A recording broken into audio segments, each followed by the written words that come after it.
Have you got a section of your house or even a room in your house that's filled with toys and there's so much stuff that you're overwhelmed by it and you wish you could just close the door? Or in my case, I used to actually have an inside rake so I could push all the toys over into the corner of the room.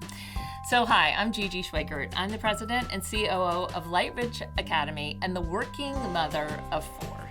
And one of my tips for you today is about cleaning up. So, couple things to share with you on that. One is don't put out more than you really want to pick up. So you can rotate your toys by putting some in the closet, taking things down, and that'll make it more interesting for the children. 2 is have the children clean up with you. So say, can you pick up the red blocks or can you pick up all the stuffed animals? Let them help you. And at the end of the day, don't expect them to be able to pick up every single thing that's out there.